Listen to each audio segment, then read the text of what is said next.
muslimin rahimani wa rahmatullah. Insyaallah hari ini kita akan masuki bab yang pertama, Ma'rifatun Nabi. Tetapi sebelumnya kita akan bercerita sejarah tentang sesepuh Nabi atau pendahulu Nabi Muhammad SAW, atau kakek beliau Nabi Muhammad SAW, yang pastinya kita tidak asing mendengarnya. Beliau adalah Nabi Ibrahim alaihissalam. Beliau Nabi Muhammad SAW.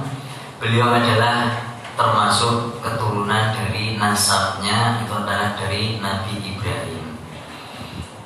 Nabi Ibrahim alaihissalam. Beliau Nabi Ibrahim alaihissalam dilahirkan di Babilonia, yang mana Babilonia ini jauh dari Arab. Pada saat itu keturunan Arab yang sudah jelas adalah dari Yaman, termasuk yang ada di Indonesia ini rata-rata. Kalau jenengan mungkin jalan-jalan ke Semanggi, ke sana, itu rata-rata Arabnya adalah Arab Yaman. Kalau sekarang mungkin karena sudah banyak yang saling berkolaborasi antar negara, saling hijrah ke sana kemari, jadi akhirnya mungkin nanti ada Arab Pakistan, bahkan ada Arab India, sudah saling campur-campur. Zaman dahulu Arab yang paling terkenal adalah Arab Yaman, yang nanti beliau Nabi Ibrahim alaihissalam ini akan hijrah setelah beliau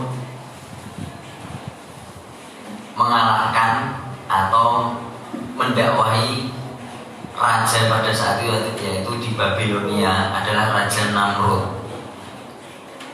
Mungkin sudah sering sekali mendengar kisahnya. Diawali dari masa kecil Nabi Ibrahim alaihissalam. Suatu malam, di saat malam menjelang ba'da maghrib, sore mau menjelang maghrib, beliau Raja Namrud menerima tahta dari ayahnya yang sudah meninggal. Jadi ayah Raja Namrud meninggal, kemudian menurunkan tahtanya pada anaknya Raja Namrud. Setelah menerima tahta ini, beliau Raja Namrud mengeluarkan pernyataan, yang pernyataan ini di luar dugaan rakyatnya. Raja Namrud mengatakan bahwasanya aku adalah Tuhan,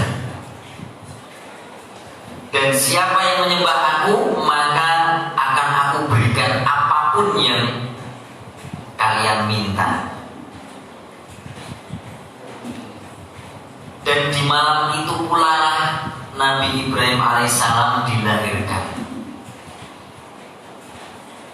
Menjelang mau pada maghrib, di saat Raja Namrud menerima tahta dari ayahnya, almarhum ayahnya yang sudah meninggal, kemudian lahirlah beliau Nabi Ibrahim alaihissalam. Setelah mengeluarkan pernyataan, di malam harinya Raja Namrud bermimpi. Raja Namrud bermimpi bahwasanya kerajaannya hangus oleh api, semuanya tanpa terkecuali. Dan mimpi itu sangat membuat Raja Namrud ketakutan sekali. Sampai akhirnya di pagi harinya dipanggillah semua penasihat-penasihatnya. Diceritakanlah mimpinya. Semalam aku bermimpi kerajaanku hangus, semuanya kebakar api tanpa terkecuali. Kemudian semua para penasihat saling beradu argumentasi, sampai akhirnya ada salah satu penasihat yang berani mengutarakan pendapatnya, yang rajaku, barangkali saja malam ini ada seorang anak yang lain yang kelak besok akan menghancurkanmu.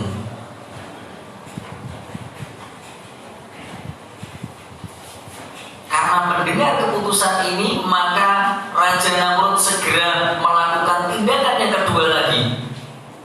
Setelah Raja Namrud mengucapkan bahwasanya dirinya adalah Tuhan, karena mimpinya punya rasa ketakutan, kemudian mengeluarkan pernyataan lagi, bunuh semua anak yang lahir pada malam hari tadi.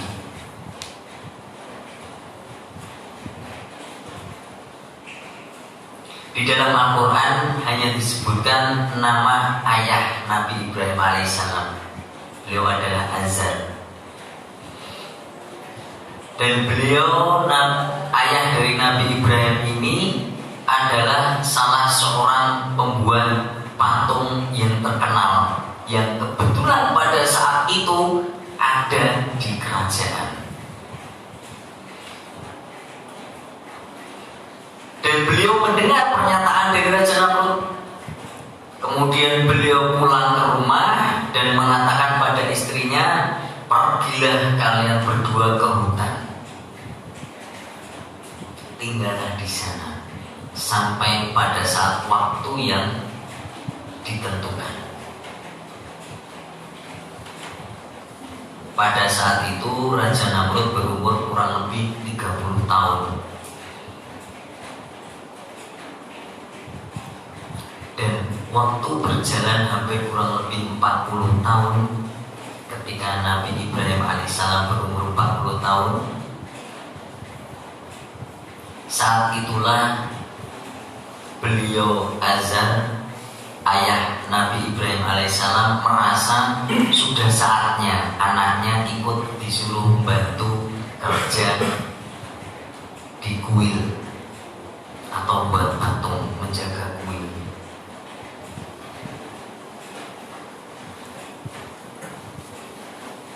Saat itu di Babilonia yang namanya Raja Namrud sudah semakin berkuasa, dan pastinya karena dia merasa sebagai Tuhan, perwujudan pada waktu itu adalah dibuatnya patung yang paling besar sendiri, patung Raja Namrud yang terbesar.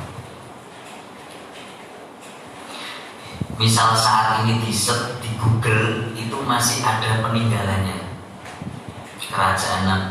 Raja Namrud beserta tempat pembakaran Nabi Ibrahim masih ada, masih diabadikan.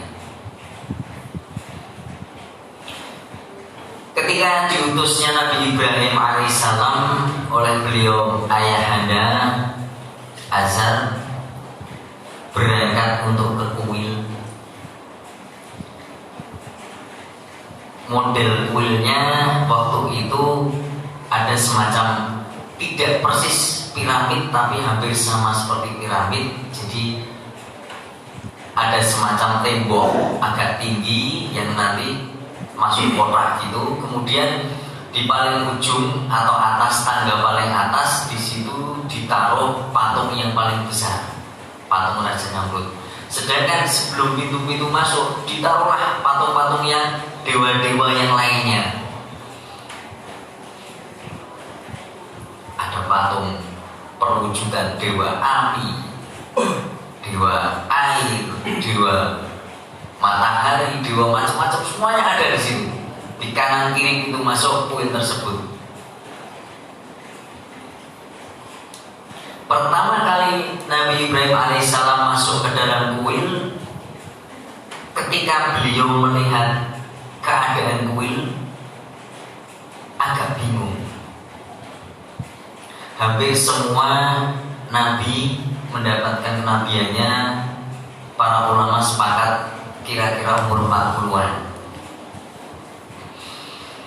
Ketika memasuki kuil, beliau Nabi Ibrahim alaihissalam melihat begitu banyak orang-orang bawa sesaji, persembahan. Dan yang boleh masuk ke kuil yang paling utama hanyalah penjaga kuilnya saja. orang biasa tidak boleh ada yang masuk.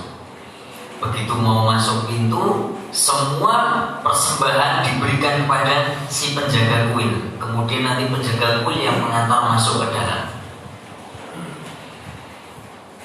Nabi Ibrahim alaihissalam ketika mau memasuki kuil, beliau melihat kanan kiri ada patung. Kemudian beliau melempar salah satu patung dengan batu kerikil yang terdekat. Diambil, kemudian beliau lempar. Patung diam saja. Sudah jelas kalau patung kita tahu pasti diam saja ya. Tapi karena kebodohan orang zaman pada saat itu ya, tidak ada yang mengira kalau bahasanya mereka tetap menyembah patung, tidak berpikiran sampai sejauh saking jahiliyahnya. Setelah dilempar batu diam saja,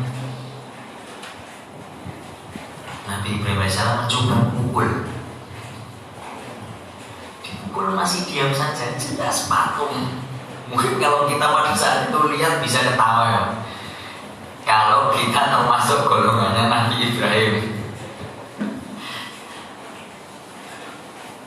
Pernah kita sampaikan yang namanya Jazirah Arab. Arab sendiri artinya adalah gurun pasir padang tandus.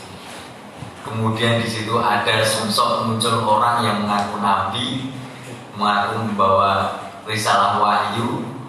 Kira-kira kita mau jadi Abu Bakar apa Abu Jahal? Sama halnya ketika pada saat itu pada zaman Nabi Ibrahim.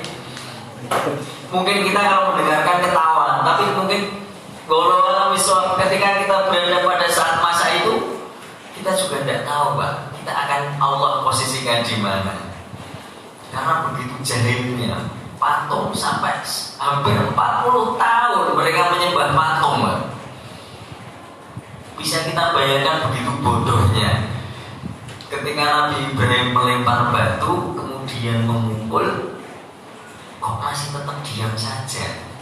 Kemudian Nabi Ibrahim bertanya, kenapa orang-orang menyembahmu?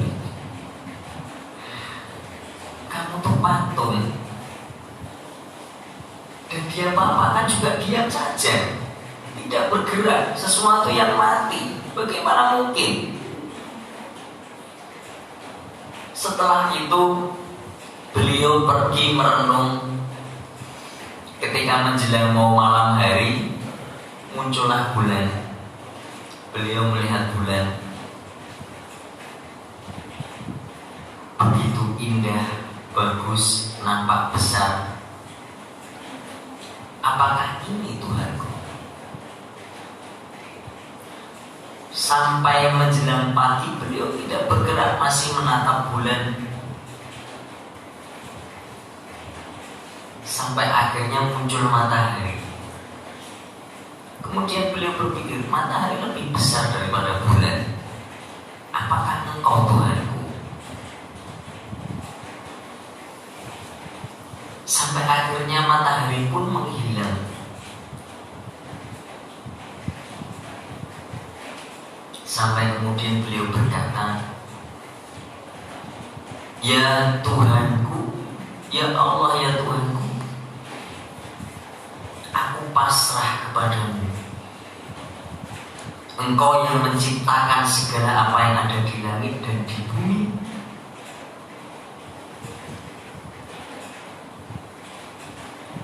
Berilah petunjuk kepadaku.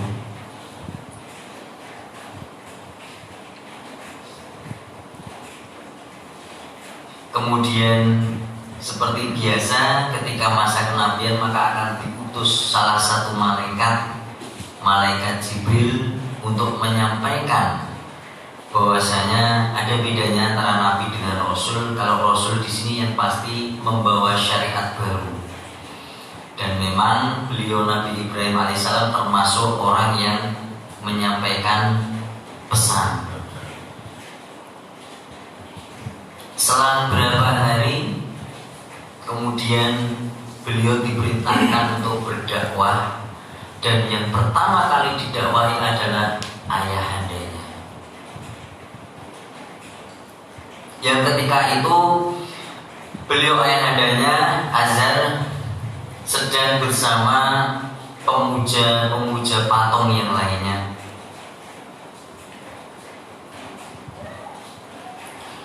Beliau Nabi Ibrahim alaihissalam masuk ke dalam kuil di saat semua orang sedang berdoa, dan beliau Nabi Ibrahim alaihissalam langsung menuju pada patung yang terbesar, patungnya Raja Namrud.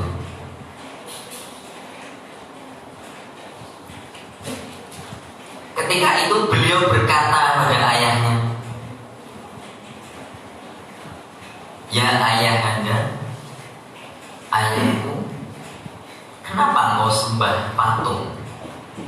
Sudah jelas kalian yang membuat patung, kalian yang membawa patung dari sana ke sini, kemudian kalian yang menaruh patung seperti ini. Lantas kenapa kalian sembah? Sudah jelas patung ini adalah sebuah benda mati yang kalian buat sendiri."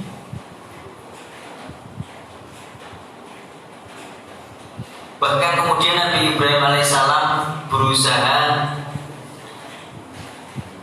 menggoda patung Raja Namrud dengan berkata, mengambil makanan sesajinya dan dilemparkan pada patung Raja Namrud. Lihatlah patung ini, dia tidak bergerak sama sekali ketika aku melemparinya makanan saji, dan dia tidak juga membalas. Apakah ini yang kau sebut sebagai Tuhan?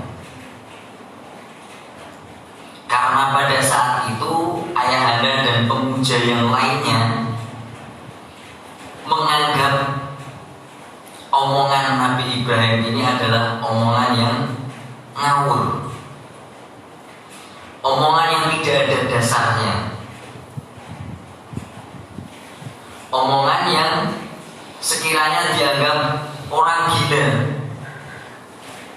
Padahal sesungguhnya yang gila adalah orang-orang yang berada pada saat itu.